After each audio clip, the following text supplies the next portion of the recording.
exciting to me that there are so many of you that haven't done this before. So what's fun about this is, what I'll do is I'll start off, and I'm going to limit it to about 10 minutes, and I'll just do a quick Q&A so I can answer any questions that anybody has. Then what I'm going to do is I'm going to ask for one person to be a volunteer, to come up and help me Griffin.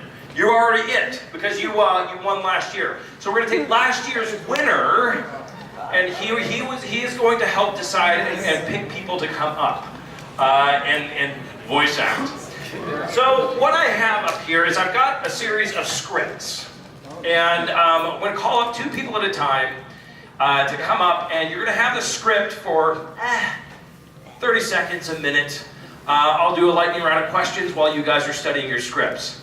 Then what I'm going to do is I'm going to have you read the script your way, the way that you interpret it. And then I'm going to have you do it my way.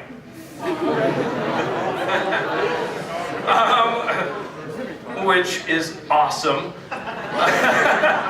Then what I'm going to have you do, and everybody, you think about voice acting, especially because we have so many of you in here who haven't done this panel with me yet. Everybody thinks about voice acting, you think about, okay, I have to deliver a line a certain way. Well, a huge part of voice acting is not necessarily just delivering a line. It's actually the nonverbal voice acting cues that are hugely important to breathe life into these characters.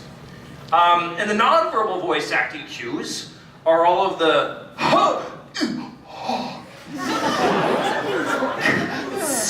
all of that stuff that we do every single day behind the microphone in these studios. And that's the type of stuff that breathes life into these characters, and that's also the stuff that I find the most fun and funny to torture you with. So I'm going to torture you with some different scenarios, and I'm going to have you do nonverbal voice acting cues.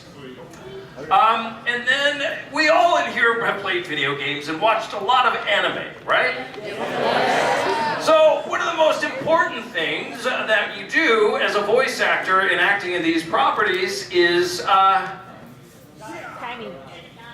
die. You die, so I'm gonna kill all of you! How fun is that? You get to come to Animazment to get killed by David Vincent.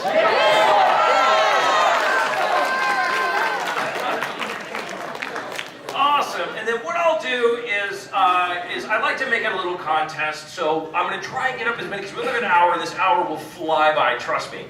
I'm going to try and get as many of you guys up here as possible, and then at the end what we'll do is we're going to do a quick round of applause. We'll pick out a first, a second, a third place winner, and for those winners I've got these wonderful prizes. If you haven't seen me, I'm in the dealer's hall. I've got these lovely posters and things like that that I will autograph for our winners. Does that sound good? Yeah! Awesome. Okay, so real quick, I'm going to limit myself because I don't want to take too much time on the initial questions, but I am going to, for the next 5 to 10 minutes, just take some questions from the audience, just because I know somebody in here wants to know where I get my hair cut. And I'm going to answer that for you. No, seriously, any question that you guys want? Yes? Me? Yes. Oh, okay. Oh, yes. What advice would you give to somebody who's looking to break into voice acting? Advice that I would give to somebody looking to break into voice acting is go for it. All right. Don't let anybody ever tell you that you can't do anything. It's extremely competitive, yes, very competitive. But you know what? Somebody is going to get those jobs. There's no reason why that person can't be you. Okay? Go for it. Also, check out our website, iwannabeavoiceactor.com. Yeah. Favorite restaurant? My favorite restaurant? Oh, that's a question. I don't think I've ever been asked that before. My favorite restaurant? Oh, I know. Okay, this won't make any sense to anybody. But in Los Angeles, there's a restaurant called Mr. Chow's. It's very uppity, very fancy. And you go, it's in Beverly Hills. It's on Rodeo Drive, or Cannon, I should say. But anyway, it's just the best food that I've ever eaten. It's so good. And I'll get dirty with like some bad foods too. Sushi, any sushi, I'm all over sushi. Yeah. Do you think that voice acting is a good leeway into professional picture acting? Yeah, what she just asked is voice acting a good leeway into or avenue to be an on-camera actor? 100%. You know, I got my start on this stage in New York City doing theater. And so I was doing stand-up and theater in New York City, and there happened to be a voiceover agent sitting in the audience one night when I was making fun of all of these TV commercials. And so that's how I got my start into voice acting. So they're all pretty intertwined. And I still do on-camera stuff occasionally. I do, NCIS, The Mentalist. I'm actually starring in a new short series on an app called Yarn. I don't know if anybody has that app in here. But anyway, it's a new horror series, so it's very scary. And I play a really bad guy who wears a very scary Japanese mask. Yes? What do you guys have? Gillette. Can you tell us one of your favorite instances with your fellow coworkers? One of my favorite instances with with my coworkers. Yeah. Like one of the favorite things that have happened with them. Yeah. I was working on the Fate series. Yes, where I played Gilgamesh. And I didn't even tell you guys about who I am. I just started right into Todd Havercorn. I'm Todd Havercorn, everyone. No. My name is David Vincent. I'm a voice actor, a professional voice actor. I've been a voice actor for a very long time. And some of the major roles you'll hear me as Gilgamesh, Grimjow, Kill la Kill, Senketsu, Robin in Fire Emblem. She was martial law in Tekken. Yeah, a lot of different characters. But at any rate, so you were asking me, a favorite moment. I was working on the Fate series. It was actually Fate Zero, and Tony Oliver directed the series.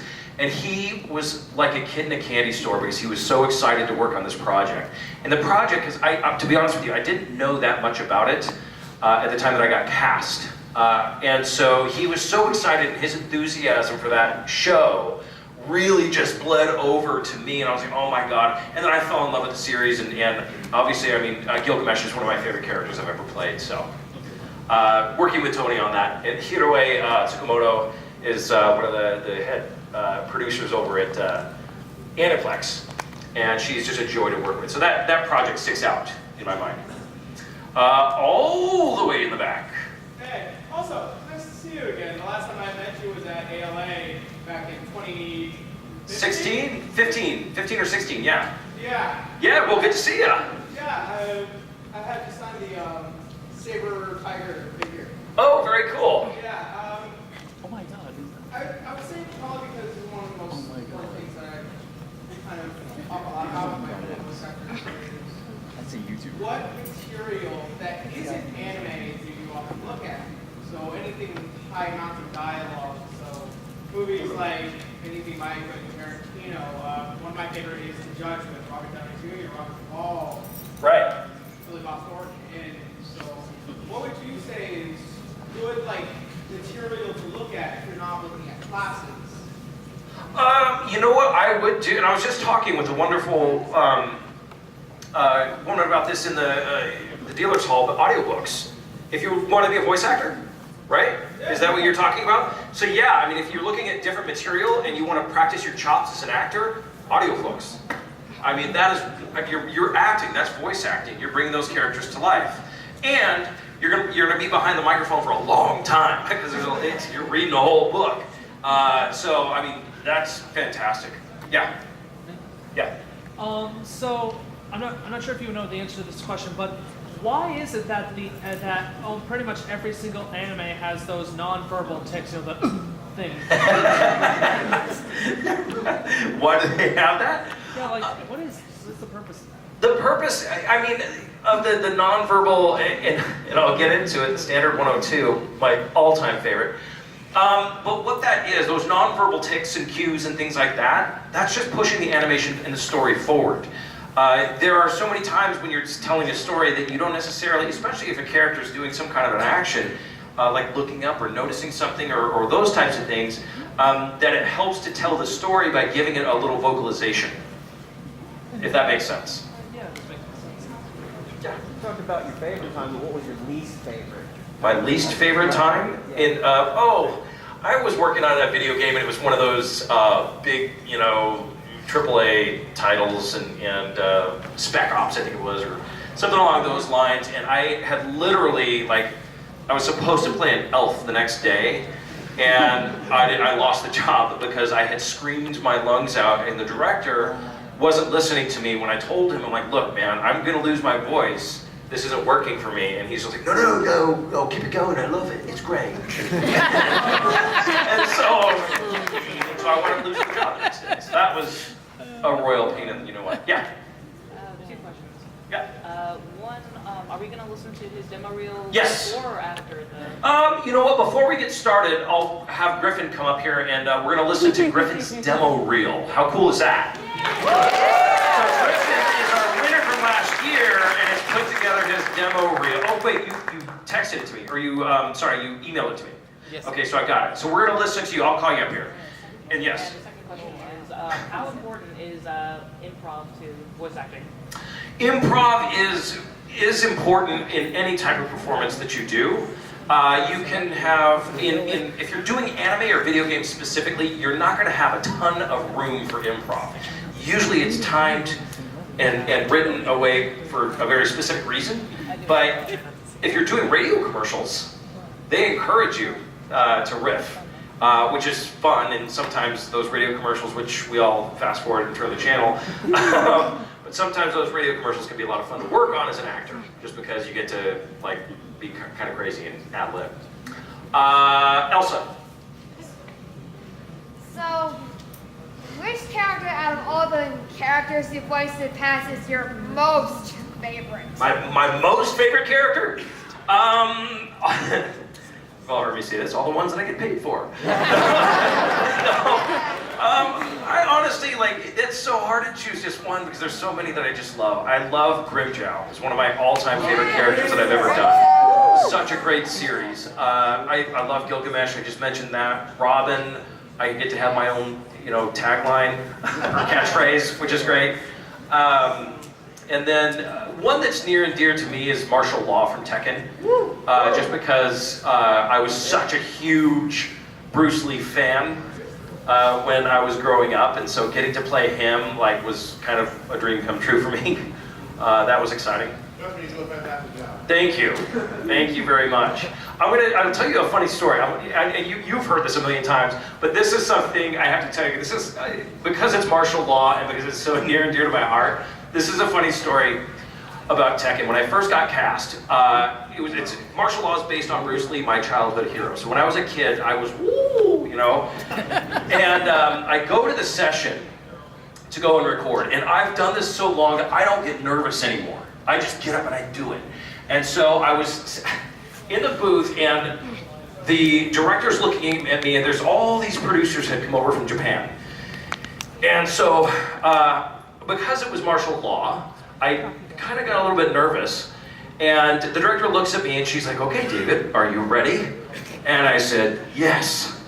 And just so you know, the voiceover equivalent for action is we're rolling. And so she looks at me and she says, okay, we're rolling. And so I busted out with my first, what the? And all of a sudden, you see all the Japanese producers going, oh, oi, oi. Man, I'm thinking for sure that I am fired and they hate me. And I look up and he looks at me and he goes, oh, you do best Bruce Lee for a white man. I